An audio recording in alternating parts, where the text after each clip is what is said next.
Hey, welcome to Sub-CLE. Today we're talking to Mark Soberay. He owns and operates Rock&Roll Studios, a great facility here for people to rehearse with bands, dance, whatever. If you need space, he's got it, and he is currently expanding.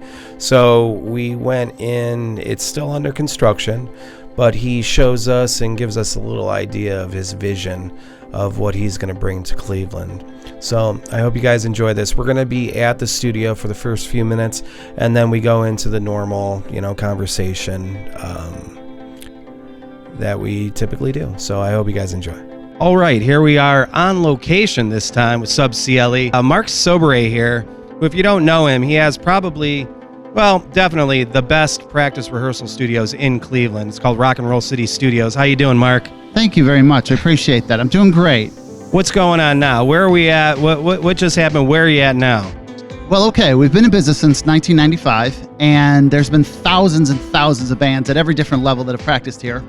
But about 7-8 years ago, I got the idea to build the ultimate addition onto the building.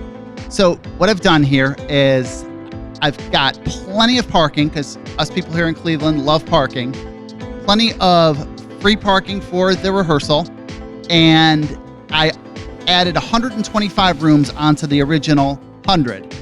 And also I'm putting a venue, which has a capacity of nearly 200, also in here as well, primarily to show off the 225 bands that are here as kind of a showcase room, or it can also be a practice room for bands that are traveling through, or recitals or anything, and it'll be open 365 days a year. Just like the studios have been open since 95, 24 hours a day, 365 days a year. So I'm gonna take that concept and put it towards the showcase room. So that's about what's going on right now. We're nearly complete. We've been working on this for about 2.5 years in the construction phase. It's been quite the challenging 2.5 years, but here we are, and we're ready to bring this absolutely premium facility to Cleveland. I assure you, this is the top facility in the country, if not the world, and it's super clean, and it's going to propel this music scene to unthought of heights. And then right back here, you have the opening, and then the venues are going to be right over here, right? Sure, let's go take a look at that. Well, this is the entrance to the showcase room / venue, and right here is the little patio for all you smokers out there. One really unique feature of this is how this is in such a cool industrial area. You've got so much history in this area of industry, and now you've got bands in the last 25 years that have been here. And for the next 100 years, this will be that industrial conversion to the future of Cleveland music. So welcome, and we're gonna go in the venue the way the bands enter. All right, so where are we going into now? This is where the bands go into? Yes, we're going to go in the venue the way the bands enter. Nice. All right, bands, this is the future of small shows here in Cleveland. Get nice. This entrance here, your van can pull. The bumper of your van will be within 3 feet of the stage. Where else do you have that? It's all flat. And then right here we have a backstage. Of course, this is under construction, as you might know.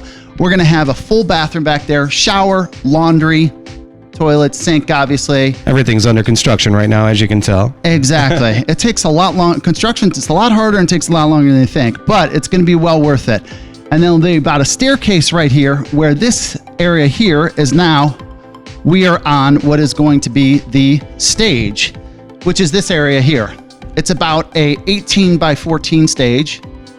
And one extremely cool feature about this is there's actually going to be a trap door underneath it. So if you want to make a trapdoor entrance to your show, we got you covered here. Nice. That's awesome. Then this, if you want to get out here into a view, that's where the about 150 fans can go. And that back area there is the bathrooms. There will be a liquor license here and everything. It is going to be an official small venue. And hey, I've got special events lined up for this already, and the 225 bands here are just chomping at the bit to play this, and they'll be playing here every single night. Obviously, sound system, air conditioned, it is going to be the most modern small venue possible. It's got ADA parking, it's got ADA bathrooms, plentiful small clean bathrooms, and relatively high ceiling. It's about a 16-foot ceiling.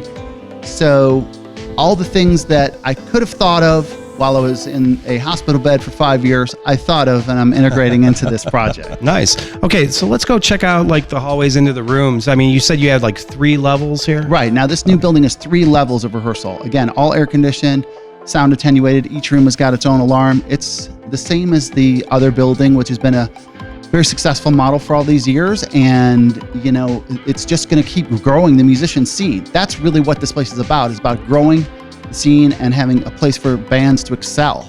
And that's what they've been doing here for the last really 27 years. And things will continue on even at the next level. So let's go take a look at that. Okay, so here we are in the hallway of the Rehearsal Studios. What do we have here, Mark? Well, okay, there's going to be, like I said, over 125 new rooms here. And a lot of them are already spoken for because we have a huge waiting list, but there's still plenty of openings. And again, this is where the bands, they create their music, they see their friends here, they form bands. And what's really going to be cool about the synergy between the venue and this is not only the playing, but we're going to have open mic. So people can join bands. In fact, we're also integrating in this a nonprofit for musicians. And we're also integrating in this a musicians league where you can simply sign up like a basketball league and then boom, you're in a band. So if you ever wanted to be in a band, now is the time to do it. This is the ultimate facility. I am the one behind it and I stand behind every part of this facility. I've designed it after all these years and it is the tool to take the music scene to the next level for the next generations. As you can see, it's absolutely huge.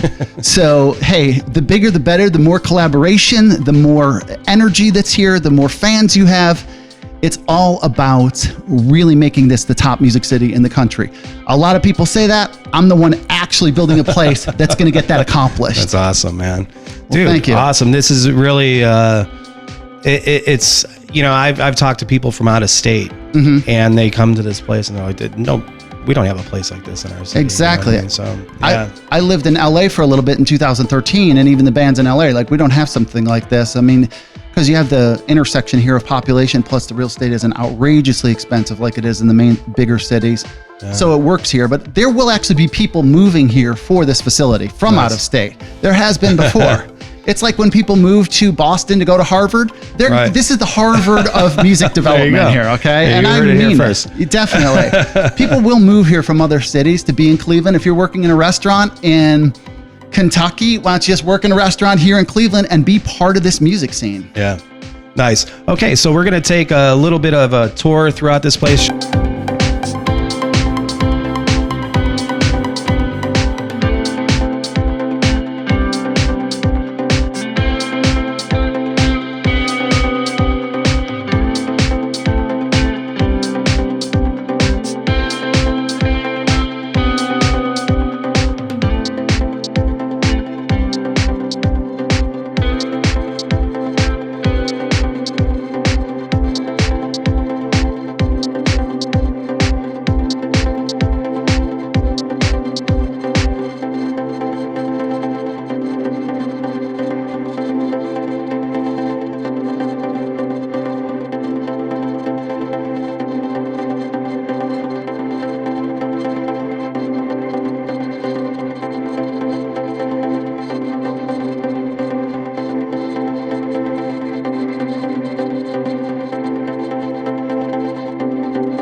Mark, how you doing?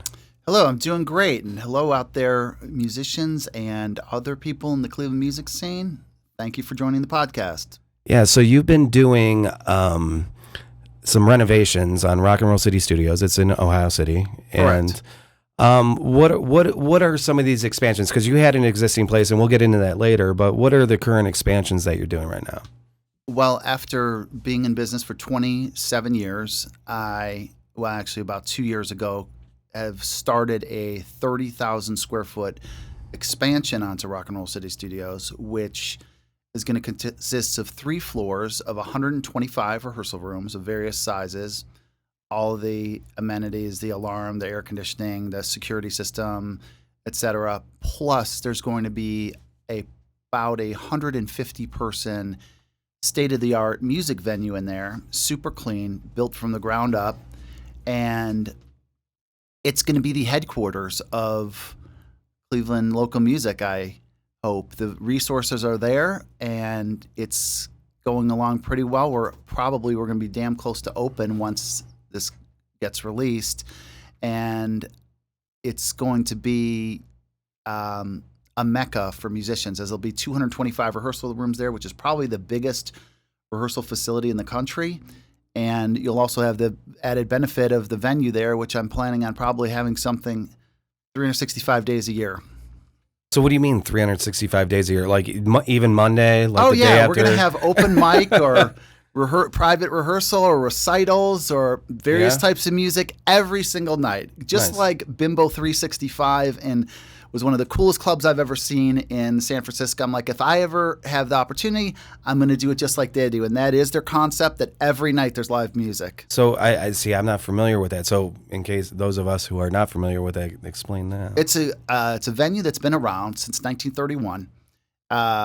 It's quite a bit bigger than what I'm building, but again, we share the concept of live music every night. Right. And there's been live music at the studios every night for the last 27 years. Now there's going to be perhaps live performances every night. It might take a little while to build up to that, but that's certainly my intention. And I mean, open mic is something I really want to specialize in, which brings guys from off the street into a band or reconnecting with other musicians. And I think we're also going to do a musicians league there, something like a 10-week. We'll throw you together in a band, and we'll have an intermediate performance, and then we'll have a full-blown performance. And there's going to be a lot of exciting things there. Really, the further you go in any endeavor, it depends on who you know. Who you know is where you go.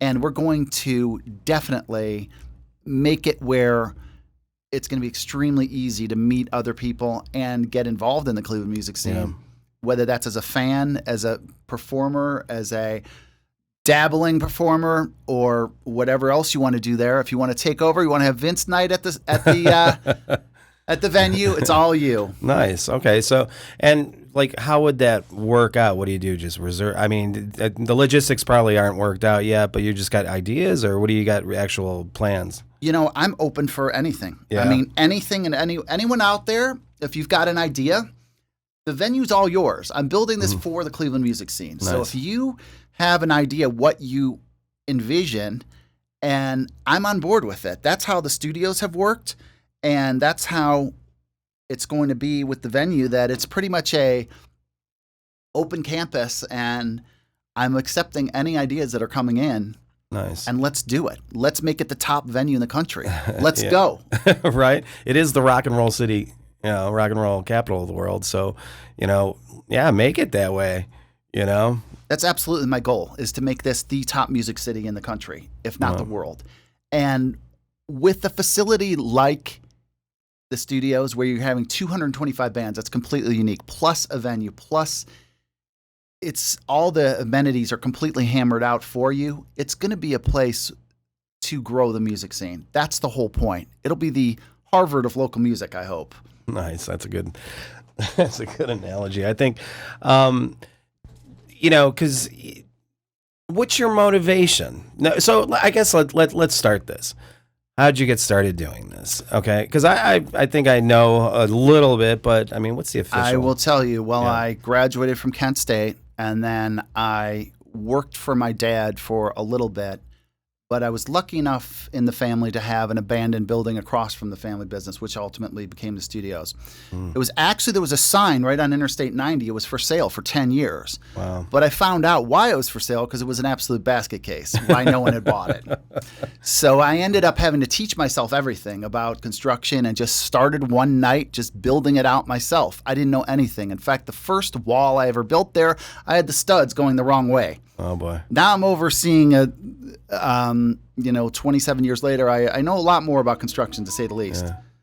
And so I just started building it out, and my passion always was music. And really the key was that I thought a lot of people do start recording studios, and a lot of people do start venues, et cetera, or record labels, but that's really not where the music is developed.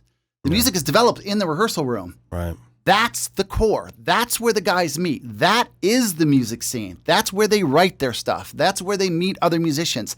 That's where they bond together. I saw that. No one had taken that business very seriously. They still don't take it as seriously as me. And I decided to build the ultimate rehearsal facility.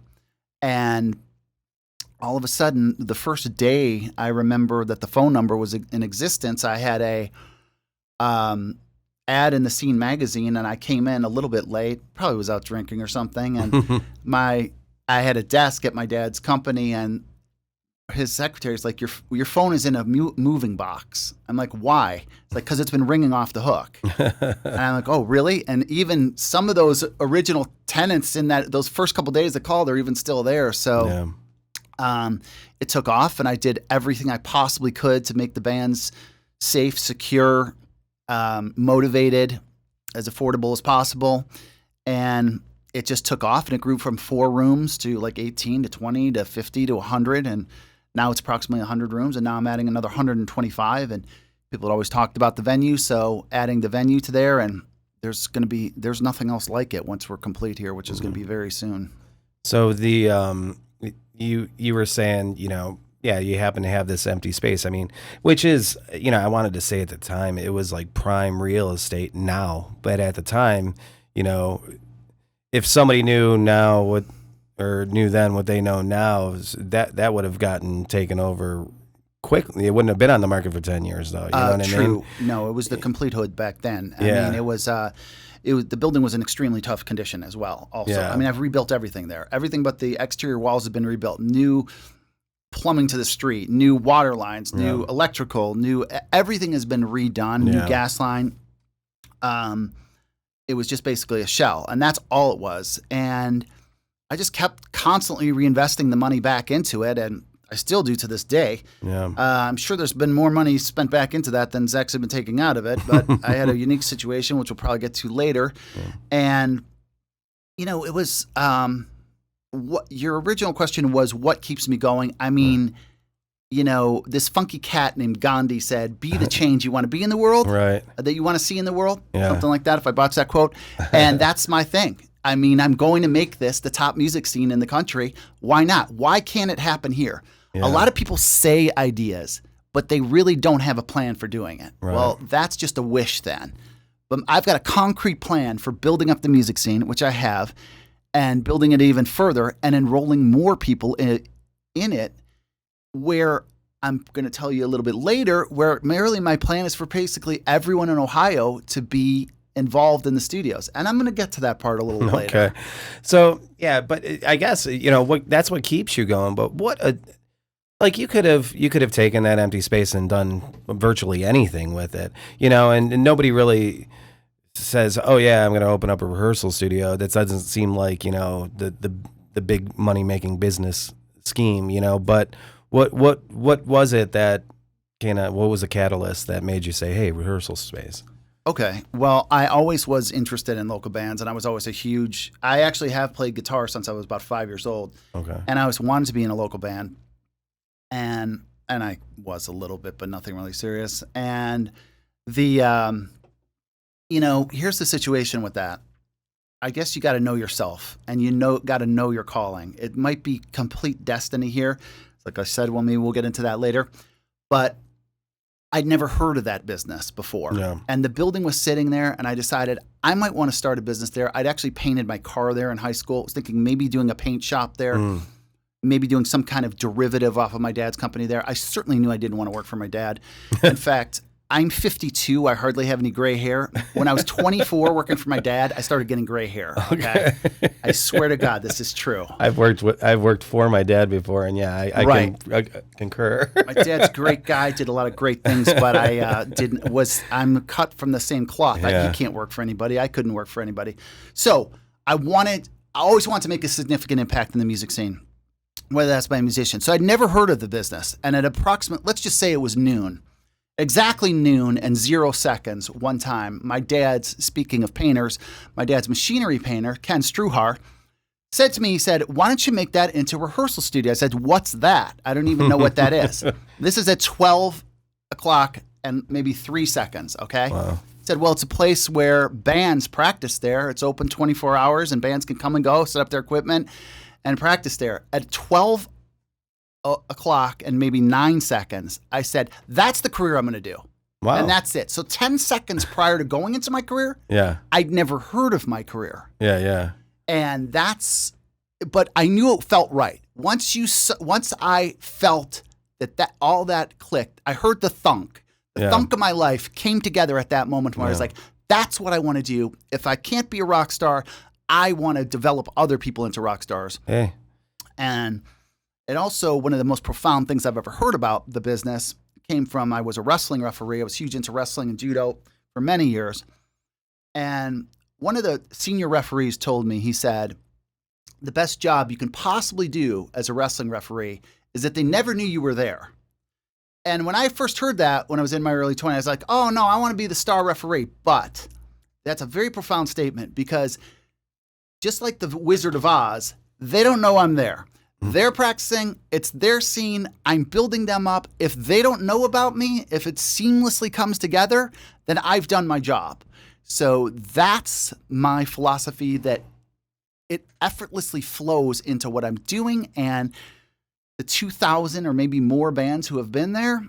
Has it been 2,000 now? I'm sure, at least. Probably. I'm sure right? Between the 100 rooms, they've flipped over at least 20 times. And that's over 2,000 bands. And there's multiple bands in each room sometimes. Yeah. And that's right. Yeah. And I mean, the problems have been minimal. Well, that's because I've put such a commitment behind the scenes. Yeah. Like the Wizard of Oz. So, wow. Happy Oz. So, okay, so one thing I always kind of liked about it is because of the size of it, even early on, even if there's 5 rooms, it's like those 5 bands got to interact and react and see one another and influence each other. You know what I mean? So, and that's something you can't get by just practicing like in your house or something like I do. You know what I mean? You know, it's fortunate enough, you know, I play with some guys and I've had a room down there, you know, and it's just the interaction and the community that it creates. I don't know if that was something that you originally planned on, but it's like one of the best byproducts of starting a business is actually creating a community. It is the product. And I've studied this kind of thing about building a musician's community, and you ain't seen nothing yet. I mean, even though it's 27 years old, it's just a baby, because that was always something. I built the place out as rooms, and people would meet each other outside smoking, or in the restrooms, in the hallways, or they would know of each other there or whatever, or they would visit each other's room. But the social aspect, the collaboration between the bands, that is what's going to make this music scene the number one or the best or whatever you want to call it, or realize its potential based on that community of musicians. And that's what I'm certainly going to foster next. With the venue, with the open mic, with the various, I do have a lounge area or 2 going in. And that is really the power there, because you have other bands to bounce ideas off of, to get inspired. You see all your friends down there every time. It's a guild house. Yeah. So why do they have guild houses? Why do they have headquarters? Because the key people meet up with each other and bad ideas off each other. The internet's great and all, but it's never going to take that place of in-person motivation. I agree. That was something I was just going to say is like, you know, if the more comfortable you can make it down there. I mean, you know, a really motivated band just needs a space. They don't necessarily need anything else, you know, just somewhere for them to play where the cops aren't going to get called or whatever, you know. But to make it more comfortable there, it might encourage somebody or some process, or like you said, you're going to build like a little outdoor area with, you know, a public area, you know, a little public green space, something that I just kind of went to school for. And just it's more inviting, and it wants to attract people to stay down there longer hours, you know. And like I said, motivated bands are going to be down there long hours anyway. So it's actually nice if you can make, you know, because, you know, you can go out to the parking lot, whatever. But if you have a nice little green space or a little lounge area, or maybe, hey, you know what, let's jump in the open mic tonight or something. Absolutely. You're already down there practicing anyway, you know what I mean? And that's what's going to kick things to the next level, certainly. And I mean, again, I come from the background of high level sports, judo, and I got to tell you, I know Olympic athletes, and sometimes, no, not sometimes, every time, they might learn one little move from some instructor or some other player, and then that might become their thing. That's the power of collaboration. You cannot be an island. Some other band could say, hey, you might want to just alter your sound a little bit. And that's where you find yourself. You find yourself through other people. Yeah. So by collaborating, a lot of bands have the attitude like, we don't care about other bands. That's the biggest mistake you can make as a band. Right. Okay? You have to have other people. Ultimately, you're doing this for fans. And that's fine. If you want to go in your bedroom and write something just for yourself and not satisfy any fans or not reach your potential, be my guest. But that's very few people have that motivation. Right. Most people have the motivation that they want to satisfy their fans, that they want to engage people, that they want to do something 100% creative, and it cannot be done without the influence, without the critique, without the motivation, without the insight of others.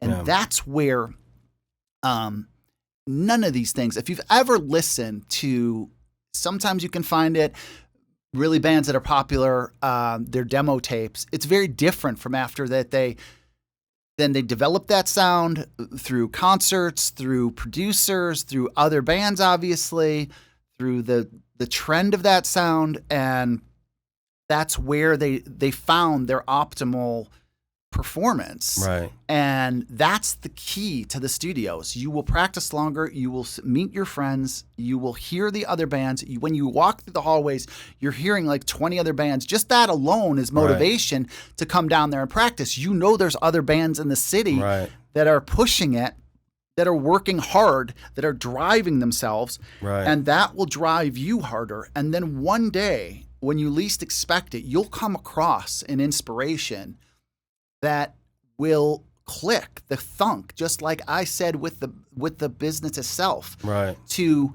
that one moment comes where you know that's for you. Yeah. And that's the whole point of the studio.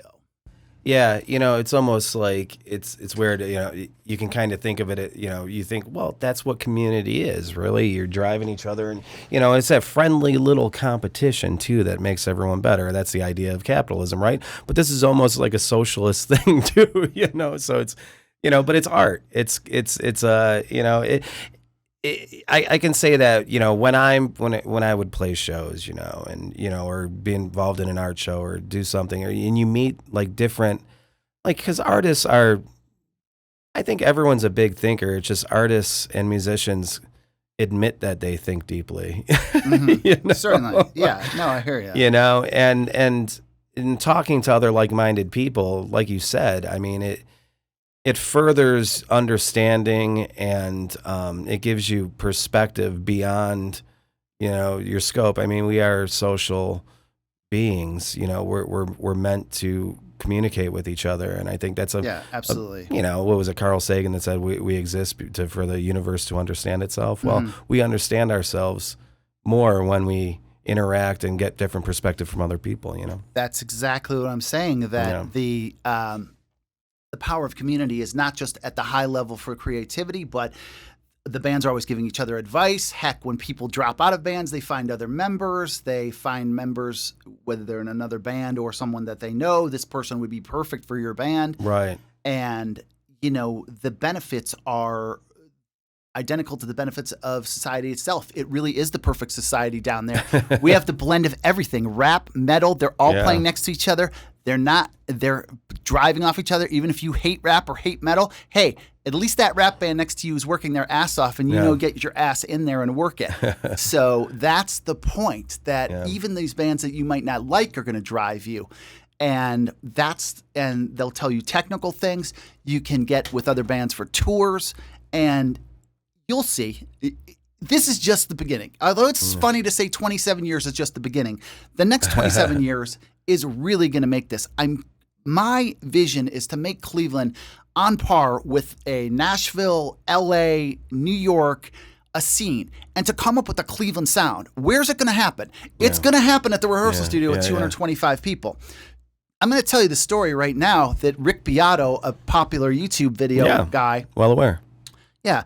he talked about a little bit, and I talked to him about this a little bit, that a lot of those bands you heard from that Seattle sound and the LA sound, they all practiced in the same practice space, okay? Right. They all practiced in the same building. I've often used that comparison, but yeah. Exactly. Some people are like, oh, other bands are going to steal our sound. You want other bands to steal your sound. That way you know it's working. Do you think Nirvana doesn't sound a little bit like Soundgarden, a little bit like Alice in Chains? I mean, give me a break. Right. The classical music doesn't sound like other classical music. Yeah. That's the whole point. You want them to steal your sound. Maybe what people don't like is maybe they can make your sound even better. People don't like that. People are selfish. They're like, oh, I don't want it. You know what? Some other bands can be better at what you're doing than what you're doing, but that's fine. You contributed to them in that way. Yeah. That's what the movie Sunset Boulevard is about. I don't want to get totally into that. Okay. It's about various elements coming together to make a motion picture. The Studios is about various elements coming together to make a music scene. Right. And it's the place to be, man. So, there already is, I mean, and I've noticed that just, kind of talking with people, here and there in the music scene. And, I would say there is a Cleveland sound, I mean. Agree. There's been, I always kind of looked at Biblical Proof, Keel Hall, stuff like that, just as that it's musicians playing music, and you can kind of see like a similarity between a lot of bands, when you think of what are some popular bands around here, like Ringworm and just I don't know if I'm trying, but if like a lot, there's like this almost, what do people call it? Rustcore or whatever? Sure, sure.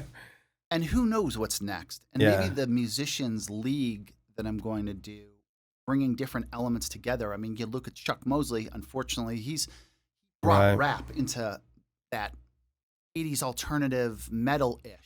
That's good. That's a hybrid. Yeah. And then, I mean, bands like Korn completely riffed or maybe even ripped off of him. And I mean, that's the point, is to bring elements together to come up with something new. Yeah. Whether that's in person, by sound, well, again, I'm challenging you, Cleveland music scene, to come up with something even bigger than you've ever have before. And let's do it. I am going to be the facilitator for a place for you to do it and perform it.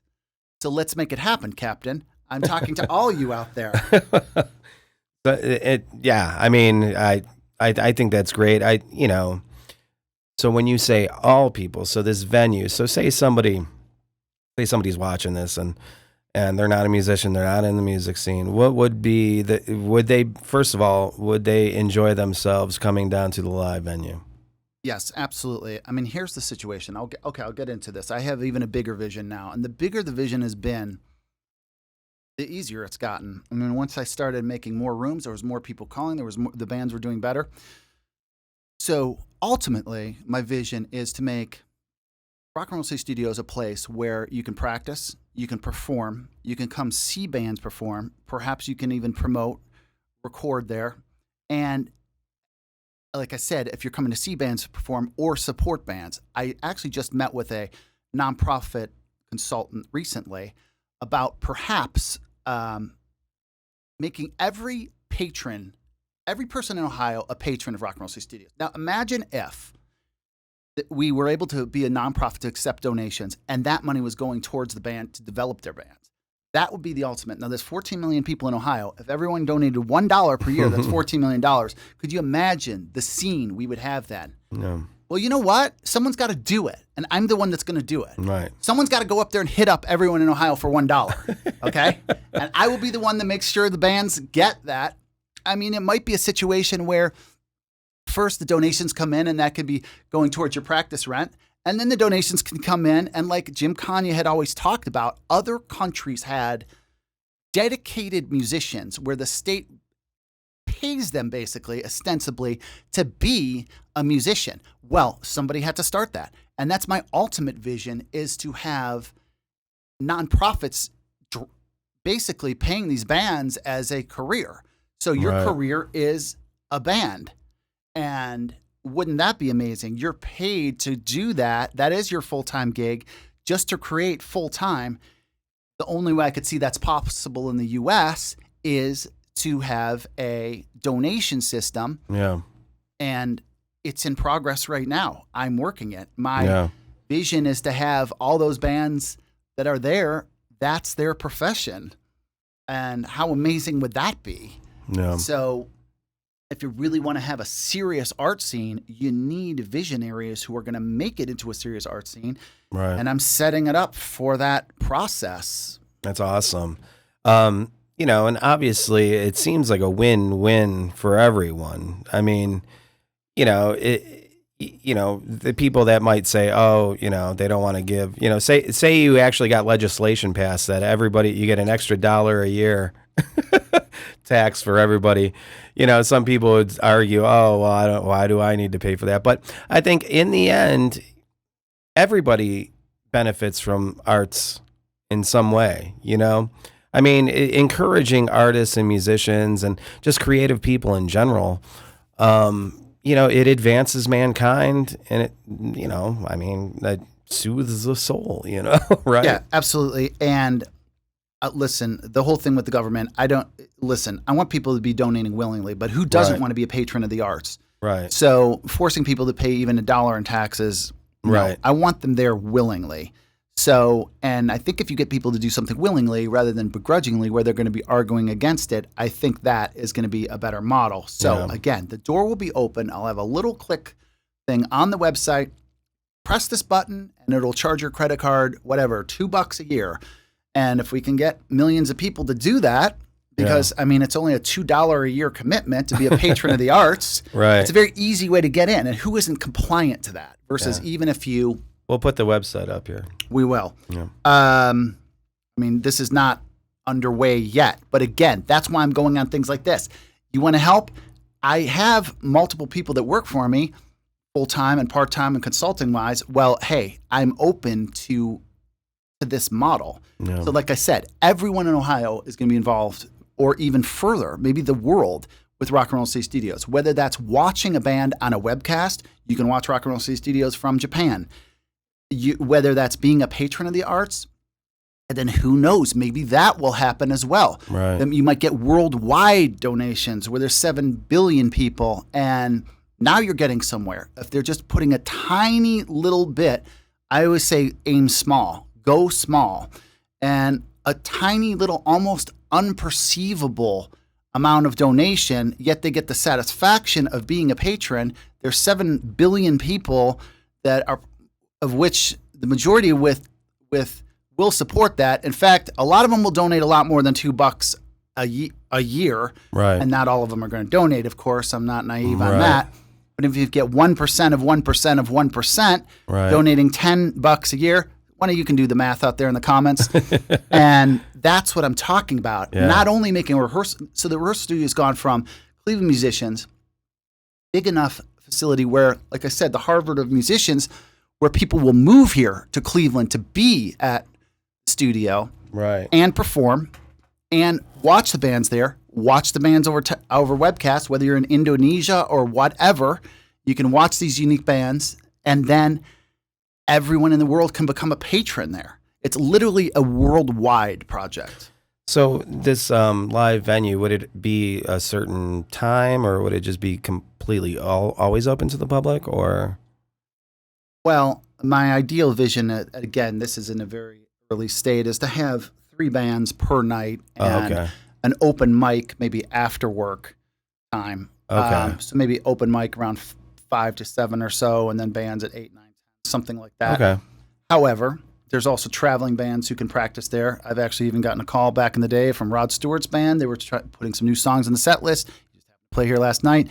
And they called me, and I didn't have anything for them. Well, there are bands that travel through there. There's that can practice there, or other local bands, of course. Right. My ideal thing would be to have someone like Rod Stewart do a daytime fan club show there. I've really made the backstage extremely secure and accessible. So, I mean, the possibilities are really endless. And by getting the word out there, and this is the whole point of this interview, like I mentioned the bands to go out there and collaborate with other bands, I'm collaborating with you, the YouTube audience. What possibilities can open up through doing this? Yeah. Hey, I always wanted to say this. Leave your comments below. Please do. And like and subscribe, please. Right. So would this be something where you have like a would there be a bar there to like it'd just be like a completely Yes, our intention is to get a liquor license there. Okay. And I mean, you're right there in Ohio City too. I Exactly. mean, it's a blooming area, you know. it is, and just the last 10 years have been incredible, the transformation of that area. And I mean, it's very accessible to downtown. It's accessible to 4 different freeways. I mean, And people talk about speaking tongues a lot, you know, and that was right around the corner from there. Mhm. I mean, literally Mhm. right around the corner, you know. So you're familiar with speaking tongues? yeah, of course. So it almost, you know, an honor, you could call it. Well, I don't know what business legality reason things are going on there, but Yeah. you know, it could be like a new speaking tongues kind of, you know, right? We'll call it whatever you want, but you know what? Whatever night you want to call it something different, go ahead. Here's the situation. Back in the day, a lot of construction firms, and also Bimbo's 365 was named after a guy, and because they want you to know who the host is. That's why I'm going to call Right. it Soberay 365. There you go. Because I'm the host. I want you to know who's hosting the bands. I want you to know I'm behind it. My reputation's on the line every minute that club is open. Okay. And that's who I want you to know as the host. There you go. That's who I want you to know is behind it. And I am going to facilitate your situation. You don't have to worry about the bar napkins. You have to worry about putting on the best show on that stage. I'll worry about the bar napkins, about keeping the building up to code, the right temperature, the parking. I'll take care of that. You excel in your music project. All right. So, you know, I wanted to ask you, you know, because you said so many people have came through there. I mean, would you want to like maybe kind of, you know, drop some names, you know, maybe? Sure. You know, there's been a lot of people there who ended up in larger bands, and sometimes musicians that knew other people. I mean, I don't really want to particularly name drop them. I think a lot of people know that Chimera started there, Integrity practiced there, and a lot of people that went on to bigger bands practiced there. Dead Boys actually practiced there for their reunion tour. In fact, they're talking about doing another. This is secret information, but I don't care. You can hear about it. No, I mean, Dead Boys are talking about reuniting again and doing their first show at 365. So Nice. at Soberay 365. So we're thinking about that, having a Dead Boy reunion. We're thinking about having a. I actually just talked to Joey Pasquale. He was a big client there. I just saw him the other day, and he talked about maybe reuniting Liquid there. I'd love to reunite the Zooters there. All those bands have practiced there, and That's awesome. reunion shows. And that's another thing with the 2,000 to 3,000 alumni out there, which about 99% of I get along with pretty well. You can come out for alumni night. Well, let's form some more bands, even though, hey, we're in our 50s, but we're young, folks. Let's get this party started again.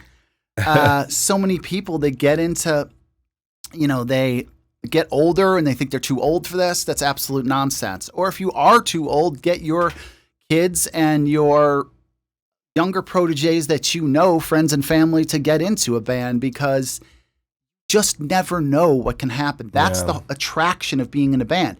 You don't know what can happen. It's an adventure where now you have something you can take to any city. You can call up bars or clubs or whatever you want to call it in Berlin and say, hey, I've got something that I want to perform in your venue. And you're there. You're from Cleveland, Ohio. Now you've got a worldwide attraction. Anywhere else in the free world, or maybe not even in the free world, you have something. That's the attraction of being in a band. And you just never know. The pieces can fit.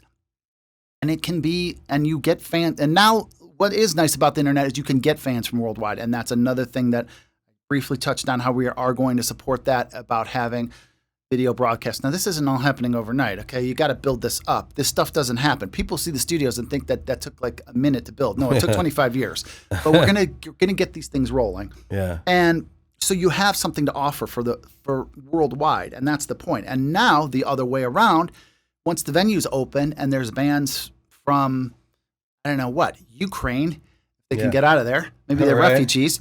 And now you've got a place to play, where I'm welcoming to a worldwide selection of bands. And And then, I mean, where else are you going to meet a band from Ukraine? A band from the studio can open up this really cutting edge sound that they've done, and then they can blend it into their sound at the studios. It passes on to other bands. It's how it's going to happen. Yeah. If there's a better plan out there, let me know. I'll do it. So you mentioned Kanye in our obligatory Kanye reference Yes. for today. He's a prime example. I mean, Kanye would have happened regardless of the studios, but I think it gave him an easier way to get around because he would just go room to room. That's how I met him. He would just go room to room, just handing out 7-inch records and stuff like that. So what was your relationship with Jim? No, I think Jim most clearly understood the power of community. A lot of guys, and I try to eliminate this type of person quickly or retrain them, have a bad attitude, they're arrogant, they don't want to talk to the band. No, he understood the power of bringing people together, and that was his whole thing. And that's how he was just knocking on doors, whether he was rejected, accepted, or indifferent. That's how he got to know so many people. That's why he's an influence on podcast currently, because he just put himself out there. That's what being in a band is about, and that's what being a band leader is about. He would put himself out there, and that's why he had so many people. And my relation to him was just he got to know me better than anybody else got to know me, because we would chat, we would come up with inside jokes between each other. And he was also extremely determined, being in many bands. So there's nothing new out there as far as success in a band. It takes determination, who you know. I mean, there's another example. Kanye, why are you talking about? Because he got out there and knew people. Promotion, giving, he gave people stuff all the time. Gave people rides home that was a big thing of his, was giving people rides home. He would give them various... He was sober, straight. Yeah. Well, I don't even want to say sober. He was straight edge. Right. Never did it. Exactly. Yeah. And, Jim just got out there and got to know people, and he knew the power of that. And that's what I'm trying to teach other people. And so he put himself out there. Well, I mean, the proof is in the pudding right there. I mean, you look at somebody like Jim Kanye, I mean, I want to say I was surprised, not surprised, whatever, when you see like a worldwide, in the metal community worldwide, when he passed away, like it was out there, Yeah. And that's another thing I'd like to get into, because you were involved with when you had kind of like a little photo shoot. Photo shoot for Kanye when he was actually just when he had the stroke, but then he was still alive at the time to see the photo. Yes, I gathered a couple hundred people together at the studios, we in various costumes and various posters, and we all did a group photo for Jim. And this was inspired by a group photo that was done for me and an accident that I was in, which that later. And a lot of people came out and we took that photo. Luckily, Chris Dora was able to show it to him before he passed. Thank God. So yeah, he saw it. Hopefully that is one of his final memories, is that, I mean, you just never know what's going to happen in life, good or bad, as I've talked about. And hopefully that was one of his final memories, is all the Cleveland musicians in front of Rock and Roll City Studios taking that picture. Hopefully that was a memory that Jim still took with him. Yeah, it's, when I can't say I was the best friends with him, but every time I saw him, he made you feel like he was your best friend, No, exactly. But, and I think about it all the time, though, like about every time somebody brings him up on this podcast, which is often, and it's never planned, No. And, and I think about just how, like, an effect worldwide he has. I mean, mostly here in Cleveland, but obviously, Parma specifically. Yeah, exactly. Right? He put Parma on the map. He got a key to the city, you know what I mean? For crying out loud, Exactly. And I don't want to, I don't take this the wrong way, but anybody can do it.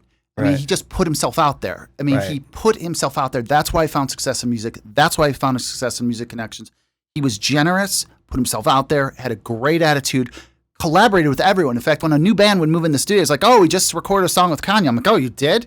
And I mean, he loved it there. He understood the power of having hundreds of other bands. And by the time he had been there for 20 years, thousands of other bands around him. And he would borrow, inspire. I mean, it's just, there's no secrets, really. No, and that's what I was getting to. It's like, there's the proof right there is Kanye. Absolutely. You know, he's exactly what Community is. It wasn't selfish either. Sure, he wanted to be successful, but there was no greed. There was no, it didn't seem as though there was anyway. And, he touched a lot of hearts, No, he did. Obviously. He was inspiring. And I mean, that's just the elements of inspiration. And he embodied the elements of inspiration and drive and success. I mean, he just embodied it, and you can do it too. I mean, it's just that simple. Right. It's what I try to do at the studios. I collaborate. I constantly borrow ideas, and you can do it too. If you want a successful music scene, we're telling you right now what to do. You've got Kanye as a paradigm, exactly what to do. You got the place to do it. Come on, Cleveland, let's go. Hey, and there it is. If you want to know that paradigm, just watch every episode of Sub CLE because it's mentioned at least once every time. So absolutely, you're going to paint the whole picture of Kanye by the time this goes away. At least I'm sure, because it's not going to be the last time it comes up. No, great guy. Yeah, and I wanted to get into because he was a big part. He was an employee of yours as well as Billy Schmidt. I kind of wanted to get in this because hopefully I can talk to him soon. Obviously, I don't know if anyone knows him, but he was a bass player, played with End Agenda and Say We Did. Mm-hmm. The guitar player Cougar also played with is in Axioma now with Aaron Dallison of Keel Hall.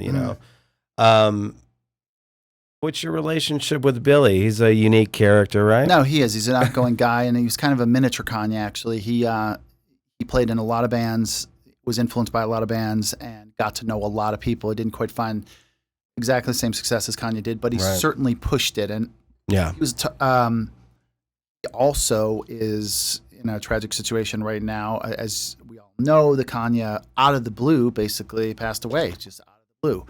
And Billy has also come down with some terminal illness himself. He's only Kanye was, and it's very tragic. But Billy's a great guy who definitely took advantage. I mean, take advantage of the music scene we have here. Like the kind of selfishness that people do and the kind of selfishness that you should do is very different. Let me go into that for a second. Yeah. The kind of selfishness is to take advantage and build up the music scene, not the selfishness of keeping to yourself and thinking that that's the way that you're going to perfect your craft. It's completely false. Ask anyone. I have friends who are huge rock stars. They didn't do it by themselves, okay? I have friends who are top athletes in the world. They didn't do it by themselves. They collaborated. They built a community, a one-person community, if you want to call it that, around themselves as far as getting to know others. It's not a one-person community, but a one-person outgoing welcome mat to get to know their people, and it paid off 1,000 times. So, yeah, and so I'd like to preface this by saying, well, I'd like to react, I guess, to that comment and say, yes, I think you have a deeper fundamental. The foundation is deeper and it's more secure, right? Whereas my question is, I think I just led you with this, but what would you say? Because some like these people that are TikToking, TikTokers. Mm-hmm. That's one person, and they're making millions. You know what I mean? Just by it's not one person. They've got millions of fans following them. There's elements that lead to the attraction of millions of other people. Right. It's if you really want to get to the basis of this, they could be lucky, or they could be influenced by others, but they do have the elements that are attractive to millions of people. It's just that simple. You cannot argue with success. You can't wish it away. If you have the elements, which either are learned, lucky, created, borrowed, stolen, influenced, taught, you have to have the right stuff. You're saying the community was built already for them to have that success is basically what, because a lot of them are just taking songs that already existed that probably came from communities that we're talking about. Well, they're adding something to the song. I mean, they're adding an element, whether that's, if you're specifically referring to acting out these songs, that's adding something to the song. That's creating a connection with the audience. There's millions of TikTokers who have no views, and the popular ones you're seeing have the right stuff. Right. They're adding something. They're bringing something to the table. Yeah. That's my take on it. Okay. And how would you correlate that to community? Would it just be the TikTok community, or is it something beyond? You have to have the courage to ask people what they really think of you. And, what do you think of this song? What do you think of this album art? You have to put it out there. And if you want to improve it to the masses, you have to listen to what the masses have to say. Yeah. And also be influenced by the right elements. I mean, if you're asking me how to become a successful band, I'm saying get the right elements. Where to find those? Well, let me tell you something. I might not be able to tell you where, but I can tell you how long. Putting in the time. Yeah. You've got to put in the time. Some people get lucky. There's no question about it. Sure. But a lot of people don't. And a lot of people can't stay lucky. They have to constantly reinvent themselves. Look at Madonna. I mean, constantly going from one genre to another. That's an extreme case, but constantly blending in those elements that other people want to see. Yeah. It's definable, yet it is the X factor. So Right. I can't tell you what to do. I can only tell you to put the time in to find what to do and to develop your craft, because there's something called emergence. Like, you'll be practicing, bands will give up after 99 practices. They're like, okay, fuck it, we're not successful, we're done. Right. Maybe that 100th practice, that guy came down from the other room and said, you guys should maybe just twist this. And that's when you find your expression. Right. So it's about putting in the time, the persistence. And that's where I've seen bands be successful. They're willing to listen. They're willing to be creative. They're willing to put in the time. They're willing to practice. I mean, when you see a show, a lot of people think that, they literally think that people just went up there and did this, a successful musician. No, there was hundreds, thousands of practices, thousands of people influencing them. Right. That's the ticket. Right. Yeah. It's not like the American Idol. Like, you see a lot of those people go on there. Well, I don't even know if that's still on, but when they go on there and, it's like people think that they're just going to get up there and, and then they're just there for everyone to laugh at, you know what I mean? So they don't understand that it's a lot of work to get there. I wanted to ask you, because you started talking about how that group photo was put together, and you said somebody had done that for you previously. You were involved in a pretty big accident. I saw it was actually made the major news. Okay, what happened to me back in 2013, I had basically decided I had finished up the studios to where I wanted them to be. And I really was just I had another guy working there, Derek, and I decided I was going to travel the world. So I started traveling around the world. I'm okay. Thank you. And in fact, Vince loaded me on the plane for my infamous trip. I think it was joked about back down in the flats one time. You were like, it was my fault. That's right. It was your fault. I'm a great scapegoat. I like that. No, not at all your fault. And the people who was their fault, they ended up paying dearly. So we'll get to that in a second. So what happened was 2013, I decided to live my dream. I was doing judo, and I decided to just travel the world, going to judo clubs and that. I was already 43, but I was in great shape, working out all the time. And I continued competing in judo until I was about 40, and I kept working out. I was 43 at the time, and I went to Europe. I came back. I was actually working for this movie producer part-time, and I did a casting in New York City. Decided to jump a bus back home.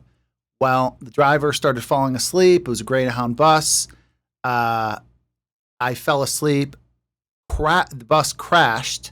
Previously, I had traded places with this lady that was sitting next to me. Oh, boy. That's right. And it's like the Metallica, Kirk and Cliff trading bunks or whatever. Whatever. All famous people got to get in a bus accident. So Metallica, right. So Kirk and him traded bunks. I traded seats with this lady. She ended up getting killed. I ended up getting... Oh, my goodness. Really? Yeah. I thought you were going to say you got the worst of it. No. Wow. I was sitting in her seat. No She way. came on the bus. I wanted my own seat, so I jumped across the aisle. She was the last person. She sat down in the seat, fell asleep, and when she flew out the front fucking window and splattered on the highway. No way. So why I didn't fly out the window is because it was a bus crashed into the back of a truck. Again, this is on October 9th, 2013. There's all kinds of stories on the internet about this. I was crushed between the bus and the truck, trapped there for hours. Now, a lot of people say you got hit by a truck or you got hit by a bus. They use those terms interchangeably. I got hit between both, and I was smashed and trapped there. So the thing was, I had done so much judo and so much yoga that I knew what to do. And if you ever unfortunately get in this situation and get tangled in wreckage, what you've got to do is stay completely calm. And I just let the world pass by me. I knew I was probably going to die, but I was cool with that. And I was like, I'm okay with this. And you came to terms with the fact that you were done. Exactly. And I was just like, well, I wasn't going to come to any conclusions. I was just accepting whatever was going to happen. Right. So I was crushed in there. I was trapped for 3 hours. And I mean, the truck was right in my face, the end of the truck. And there was a space about 4 inches between that. And that was filled with glass. I was almost underwater in glass nuggets. Trapped for 4 hours. In fact, even the rescue squad was getting panicky. And I was like, hey, I'm cool. If I live or die, it's all good. And I was just completely relaxed. I couldn't reach my phone or anything. I was completely crushed. Were you aware of what happened to you physically? Oh, of course. Yeah. I mean, the truck landed on my legs and also was pushing down on me. I mean, if it would have been a little bit tighter, I would have been suffocated and dead. So for 3 hours, I was trapped in there. They cut me out finally. And then couldn't really move my legs very much or anything. We'll get to that in a minute. And then they put me on the life flight, and I was like, I'll be okay. In fact, the life flight guy said, what? And I said, I'll be okay. I thought that might be my last words. Oh. So I was like, okay, I'm good with this. Whatever happens, happens. They knock you out with the thing they knock you out when you go on the life flight. In fact, the guy saw my right leg, and he was like, oh my God. And he's like, let medical take care of this. So what ended up happening was I ended up, they had to amputate my right leg. My other leg is very messed up, probably even worse than my amputated leg, frankly. And my left hip is paralyzed. I had 50 surgeries. That's right, 50. Wow. But that's not even the worst part. The worst part was that back when Princess Diana was killed, what happened was she got hit so hard that here's your heart and here's the aorta going into the heart. It ripped and she bled out. They tried to fix it in surgery. Well, I had the same injury. I had the same injury that killed Princess Diana. My aorta tore from my heart a little bit.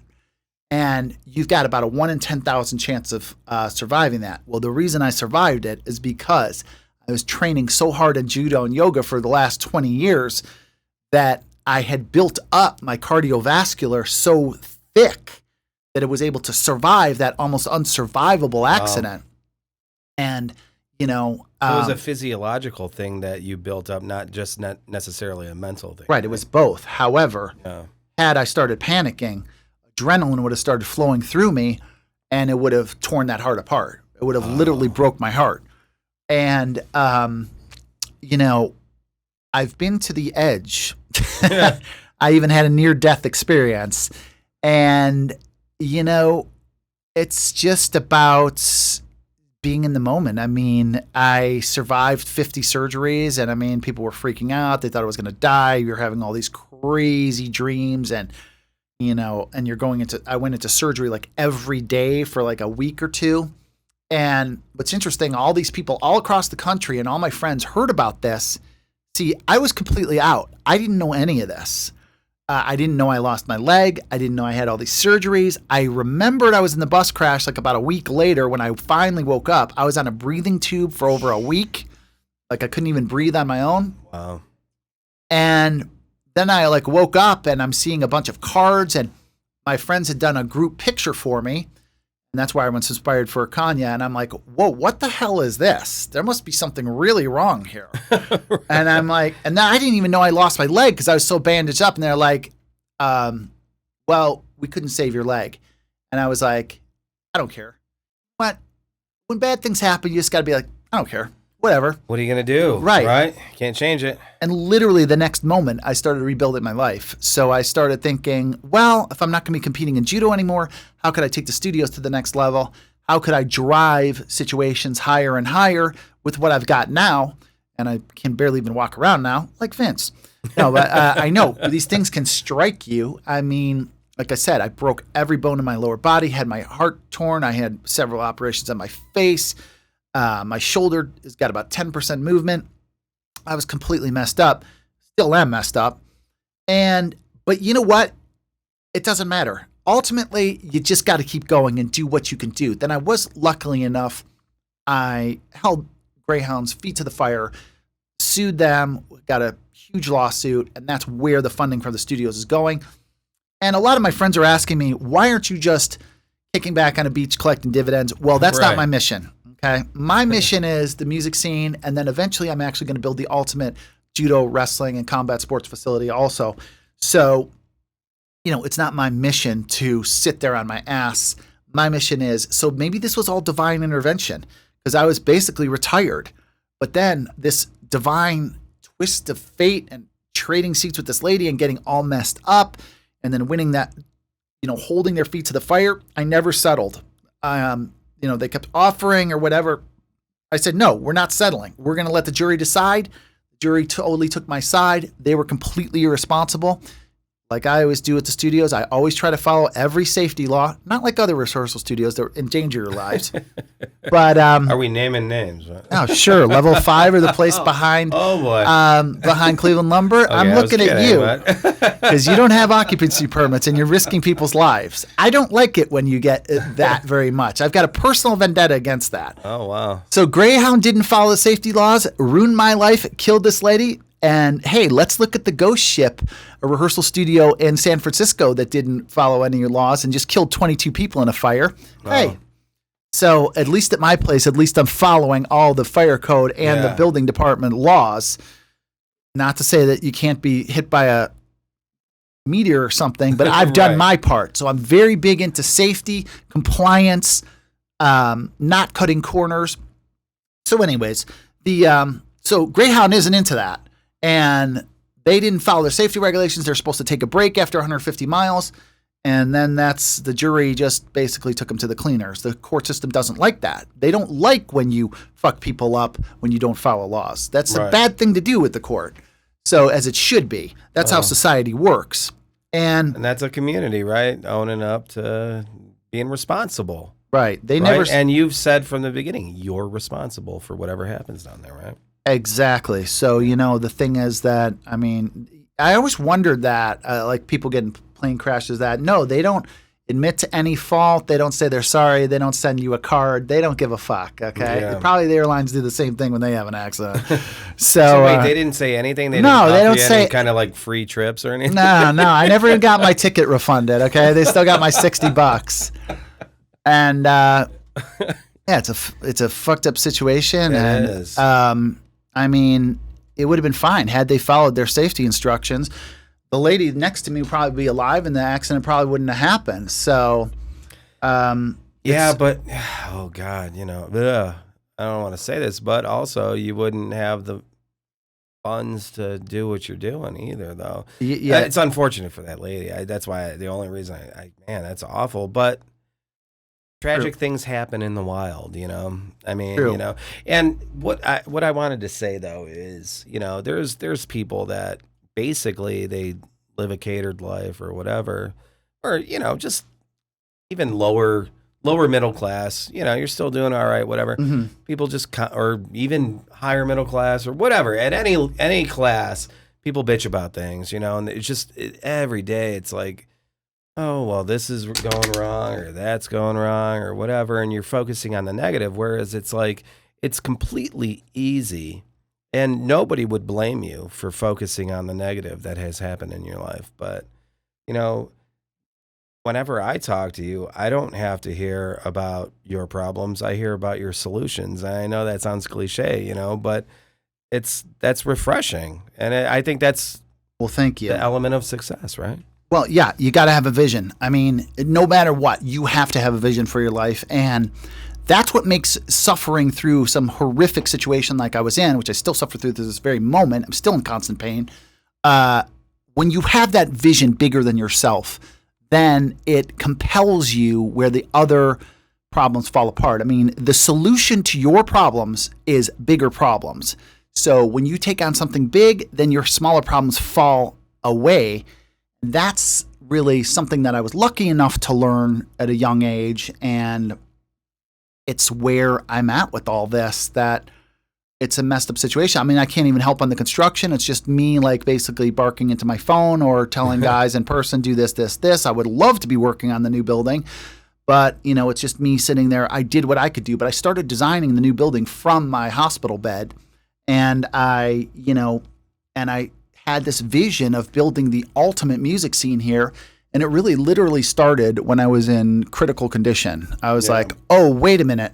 It's time to really get this party started now. Although I had before, and that's what I'm doing. You only get really one life. And I mean, I was fortunate enough to survive my situation.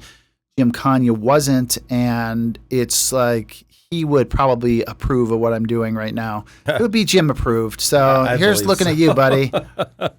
Yeah, I think, well, you're, gosh, I would say maybe, I mean, you had a vision, you were doing your thing, obviously, and that's because you met Jim. But I think what you were saying earlier, when you were talking about how, we all kind of like, it takes getting together and seeing different ideas and moving, whatever.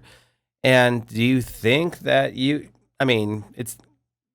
probably you could have been in the same situation, just like Jim Kanye could have been in the same situation without you. But I guess what I'm trying to say is, do you think that you would be who you are without actually meeting someone like Jim Kanye? No, I mean, I know a lot of people and we do inspire each other. And again, I had over about 500 people visit me in the hospital. Yeah. And I used to throw these huge Halloween parties and stuff. I still do occasionally.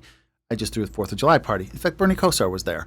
Nice. And how did I get to know Bernie Kosar? By knocking on his door. I was like, hey, let's be friends.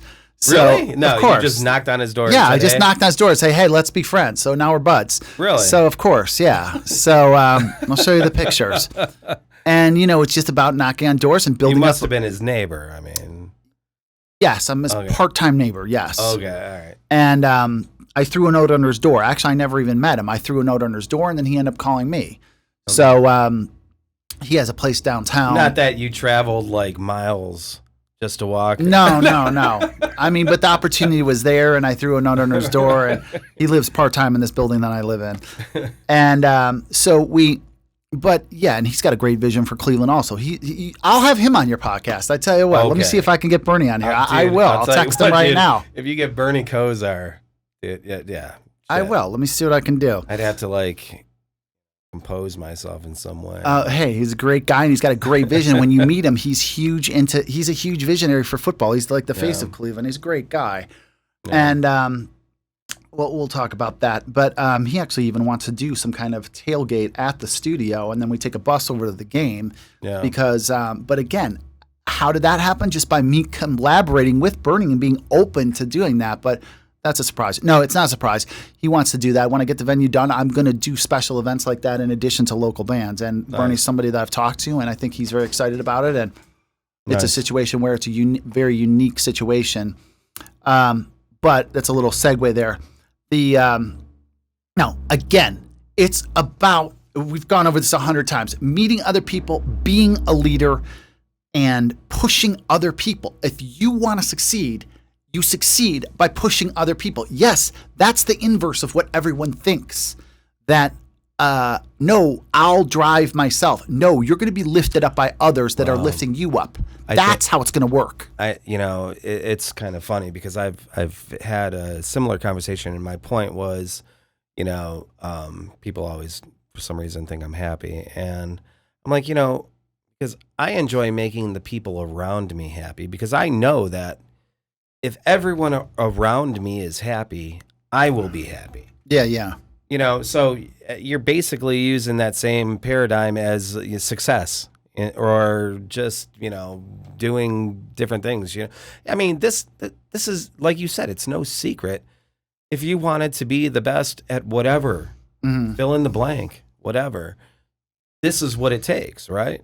Absolutely. You got to put in the time. You got to get to know the people. You got to accept criticism. You've got to continue to evolve. You've got to be around great other people.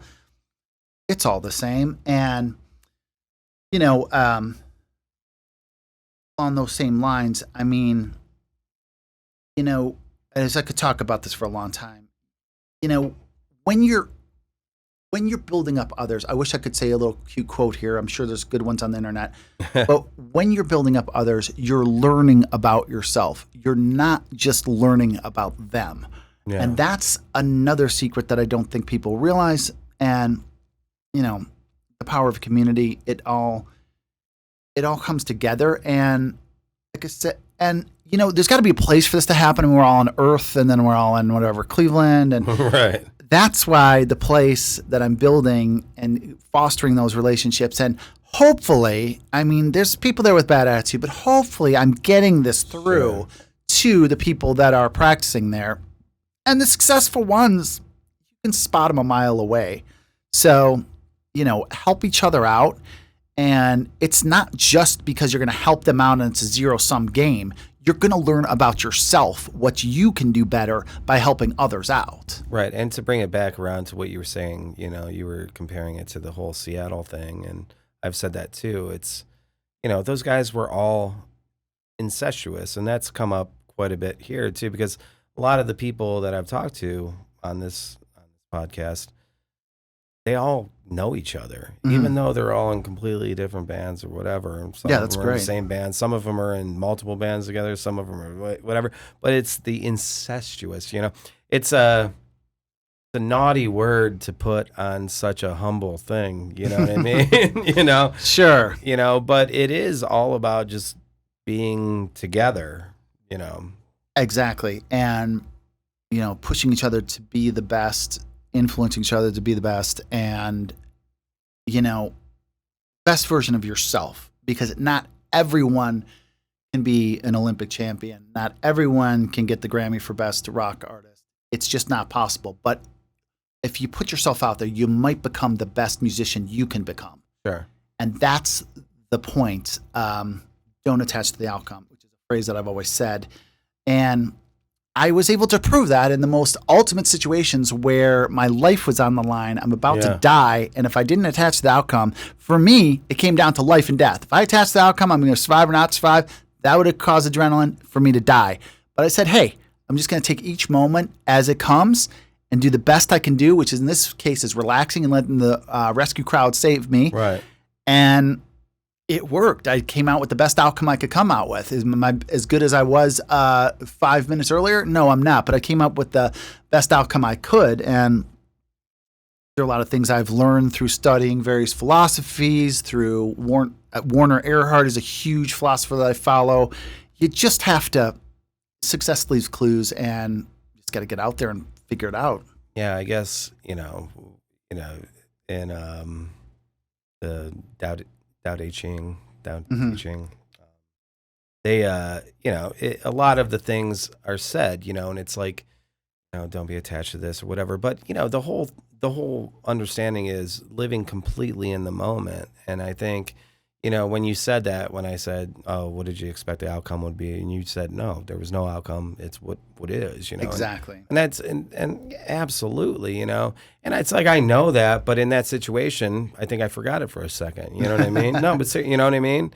So it's like, that was, when you said that, I was like, yeah, right. You get it, just completely live in the moment. And then, I mean, yeah, you can do things, to plan for the future, I guess. I mean, you're obviously doing that, but you're essentially living. You can plan things, use your time to like make sure your future is a little better, but live in the moment, right? I mean, exactly. And I think that if you want to go deeper into that, again, I'm quite the votary of Werner Erhard, landmark education. I know a lot of that stuff. Yeah. And really creating possibilities. you don't know where you're going to end up. I never knew by starting that rehearsal studio that I was going to be all of a sudden doing this $7 million edition, which tens of thousands of people are going to be in. You just have to create a possibility and live into that possibility. Yeah. I mean, as high and mighty as that sounds, you have to create the possibility that you're going to be the best, most open-minded musician you can be and live into that. What is going on in those moments that you're living in the moment? You're living into some type of possibility, whether you know it or not. Right. And that's where you, create the possibility that you're going to be the best musician you can be. And I'm going to create the possibility that I can be the most supportive person I can be of the local music scene in Cleveland particularly, but actually even internationally. Sure. And it's such a freeing thought that, there's not a restriction on me. You're always being influenced by these outside factors that want you to buy this product or whatever. No, listen, your possibility is what you create, and living into that every moment. If you want to live into excuses or a bad attitude, you're going to get out of that possibility what that pays off, which is not much. Right. And if you want to live into the fact that we're going to have an amazing music scene here, that we're all going to help each other, you will live that. If it's created as a possibility, you will live into it in the moment. That's the circle of the moment. Well, yeah. I mean, gosh, I kind of just want to end things right now, because how do we carry on from that? How do you go on from there? Let's create some possibilities. What else do you want to talk about? If you want to end it there, that's fine. We can do a part 2 of this. No, I mean, dude, because kind of when I started this, I obviously, I don't really care about doing a podcast or whatever. It's like, we were doing things like this, just talking at the room back in the 90s. Good, yeah. And it's like, and then once the internet came out, like I was in a band and we'd put out like these videos just of us talking and doing, good, just, whatever. And then now it's a thing. Now it's like a podcast thing, whatever. But I always thought that, the people I talk to need to be heard, or not necessarily need to be heard, just offered. No, it's relatable and it keeps the conversation going, and that's really the magic of the podcast and that. And I mean, even thousands of years ago, they would tell stories, and it's quite the human evolution. Really, the only thing we can do better than animals is create and communicate. Well, create.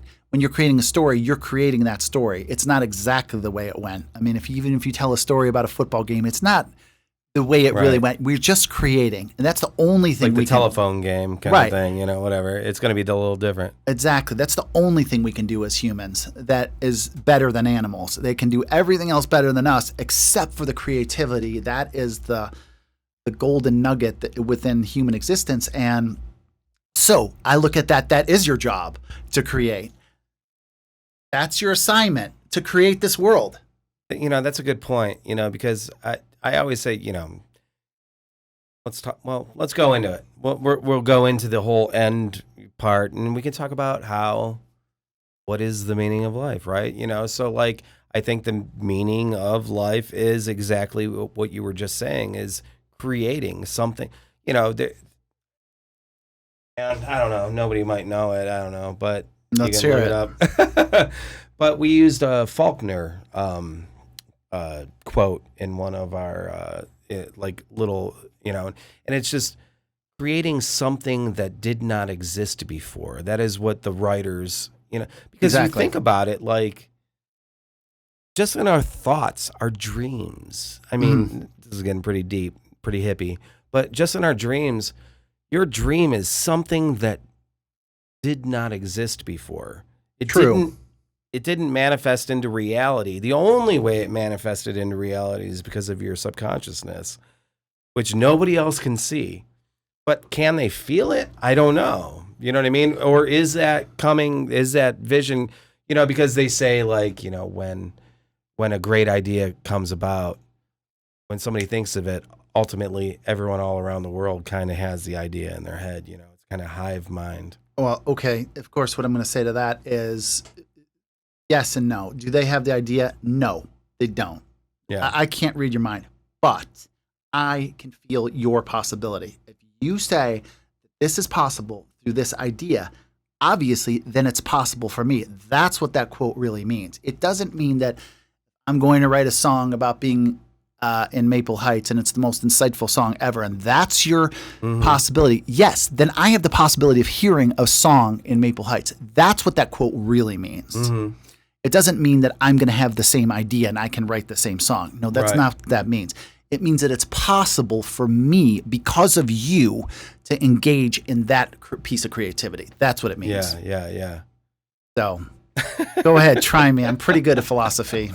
A girl in college was like, you should be a philosopher, and I guess I am. Well, I think that's why I think I think you're talking right now, because I think we've had similar conversations. And like I said, that place, Rock and Roll City Studios, man, I have had some of the best deep conversations with some of the coolest people. You know what I mean? And it's just it's a shame that it's only like a certain amount of, like, maybe 3 or 4 people understood that or are involved in that conversation.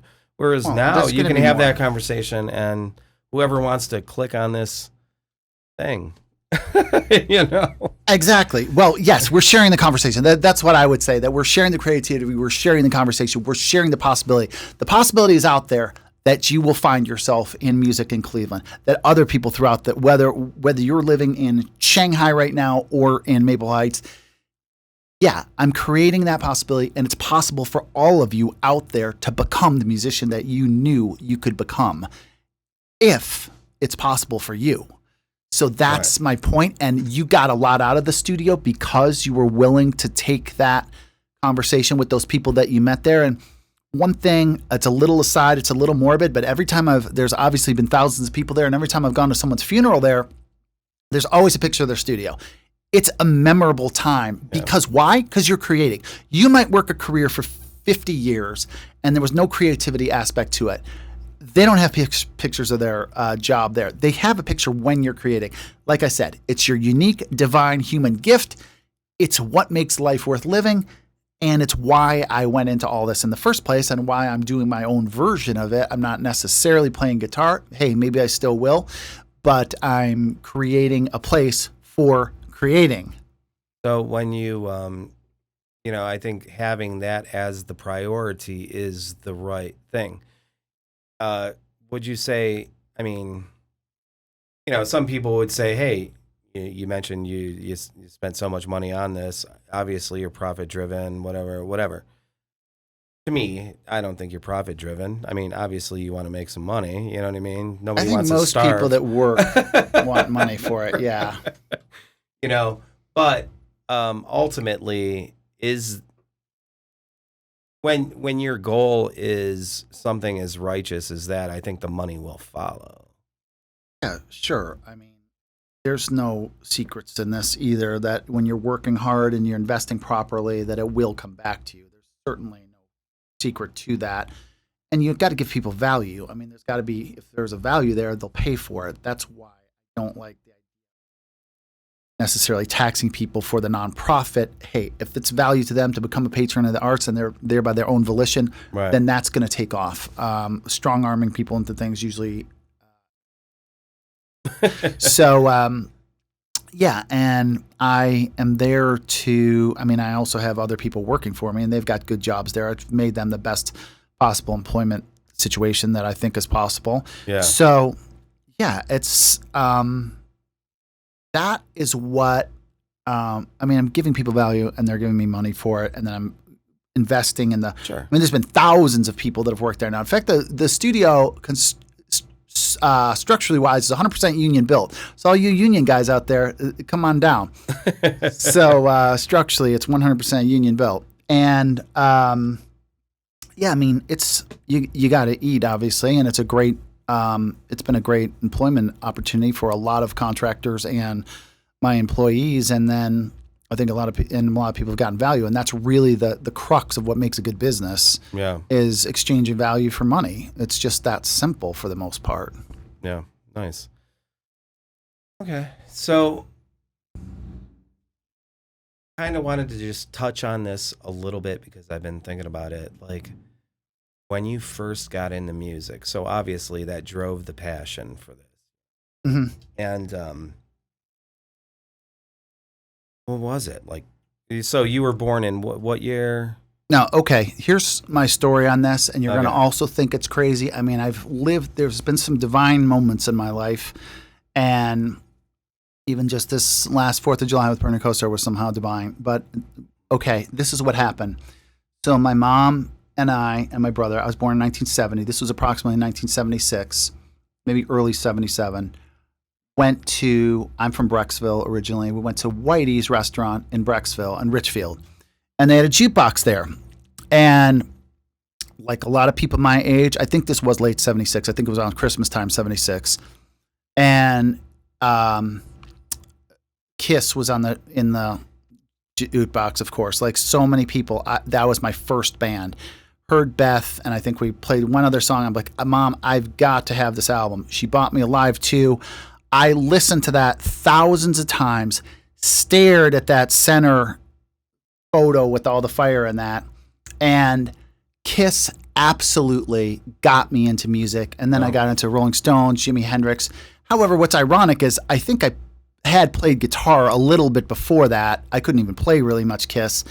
And I got into guitar where it's just a simple Mel Bay books when I was about 6. This is also 5, 6 years old, maybe 7.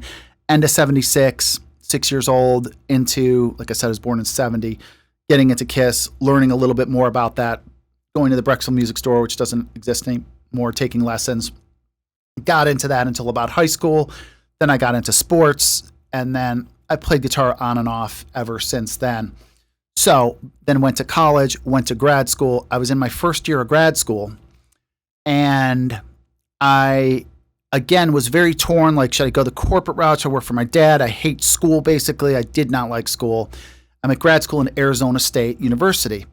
You made it to grad school. I did. Well, I made it because, okay, I'm going to do a quick segue here. I did not have good grades, but the lady said, if you get a killer score on the GRE, we'll let you in. So I took the Oxford Collegiate Dictionary, which was 1,842 pages. I remember this right now. And there was a big thing on vocabulary in the verbal part of the GRE. I was good at math and analytics. I was good at those two sections. And I memorized the dictionary start to finish. And I got almost a perfect score on the GRE because it's heavily a vocabulary test, but it just got me in that disciplined mindset. Plus I trained for the math and the analytical. And then I got into grad school, all for one semester. So the people out there thinking, oh, I didn't like school. No, this guy's a hard worker. He was already well, I had to memorize the whole dictionary to get into school. So there you go. But really, this all comes down to a highlight at Arizona State University. So we go out, and Kiss is playing the Arizona State Fair. They were probably at their absolute bottom. Yeah. This is in August of 1994. They're probably at their bottom. And that was just in the back of my mind. We didn't go to the fair. We went out at Arizona State that night. They were at their bottom because of what? Like what? Popularity-wise. Oh, yeah. What album was that? Who knows? Summer of 94. I mean, they're playing the Arizona State Fair. That's not a... Yeah. They were at their bottom. They had... Who knows? August. It was before they did the whole comeback with the. Way before this. Okay, yeah. Way before this. Right. But so, we're sitting there, and we go into a Denny's, middle of the night, and my buddy is like, we sit in this popular section, and my buddy's like, in that closed section over there, Gene Simmons is over there. And I'm like, he is? And they're like, yeah, look at his hair. And I could only see his hair. I'm like, I got to go over there. So my buddy Doug and I went there and sat across from Gene. It was only the four of us in that section. He was with this young, hot chick, of course. Gene was about our age, about mid-40s at the time. I think he was 46. Dressed in black leather and everything, just came off stage. And I said, excuse me, sir, I've got to talk to you. You were my hero growing up, etc., blah, blah, blah. And he's like, sure, have a seat. So he said, so I'm sitting there at a table with this chick, Gene, and my buddy from college. The four of us are sitting in this little booth. Gives me an autograph. We talked about some of his funny stories, and I'm like, well, thanks. I really appreciate this. And went on. And I'll be honest with you, at that moment, I knew I wanted to go in the music business. I did not want to deal with corporate America from grad school. So that had set the rubber band back. Then when I talked to, which was only less than a year later, my friend Ken And we had that vacant building. Between the influence with Gene, not wanting to be in corporate America, I dropped out of grad school shortly after that, frankly. I went through the first semester. Boom, that's where it all came together. So I thought, wait a minute, Gene's got a pretty good life here. I think I want to be in the music business because he had you could tell he still had he has the passion for it. And I don't want to go work at Motorola or wherever else anybody else wanted to work in my thing. So there was a divine moment meeting Gene in a Denny's, which ended up basically rolling into the studio. So I'm hoping maybe Gene can play Soberay 365. Oh boy. I'm gonna see what I can do. You know that guy likes the money. Yeah, well, I've got money now, so I'll open up my wallet for Gene. Gene, I owe you one, buddy. If you're watching this somehow, I owe you, and you can come play, and I will pay you your rate. Wow. You know, so yeah, so that's what it was. So I'm just, because, you know, I've met him before, and he is a very charismatic person, you know, and to see him, he exudes just confidence, really, right? Definitely. Is that, so that's, you think that's what kind of... You know, what's actually really funny is I told him I was in grad school. He's like, yeah, stay in school. And I actually disagreed with him. I said, Gene, I think I'd rather do what you're doing. Which is like, so he actually told me, he's like, stay in school. And I'm like, no, I don't think that's a good idea. I mean, I think he meant well, but he's probably not going to give other people the advice, become a rock star or go into some kind of music business. Yeah. But you know, I'm like, okay, if he can do it, if he can rise up to this, if he can take the elements, not that I'm saying I'm a rock star by any means, but again, Sunset Boulevard, I wasn't necessarily set up to be a rock star. Gene was, he took those elements on. I'm taking on the elements of supporting other rock stars, if you want to call it. And, you know, it's a situation where he saw himself being a rock star as being possible, and he lived into that possibility. He still did, and that was right before their tour. I like to think that I broke them on that tour. No, I mean, he lived into that, and I mean, it's about, you're never too old. You never have too little time to live into what you believe you were divinely sent here to do. Yeah. And I'm going to tell you right now, I'll give you a little hint. It has to do with creativity, whatever that means to you. Right. Yeah. Just using your thinker thingy. Right. Everyone's a genius in something. Everyone is an absolute brilliant genius in some area. And I think that when I was in grad school, it was like round peg, square hole, just smashing it in there, like really trying to like conform to that corporate study all the time and go get a boss and then get a good corporate job and live in no, I did not do any of that because I saw Gene was like, you don't necessarily need that. Is it high risk? Of course. But if it's really for you, it will somehow work out. Is Gene doing a lot better than me? Yeah.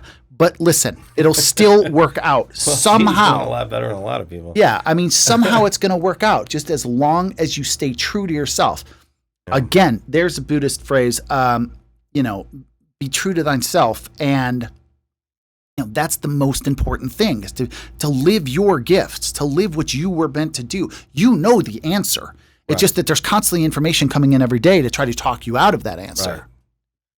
And that's where I think meditation comes in, where you can kind of just like,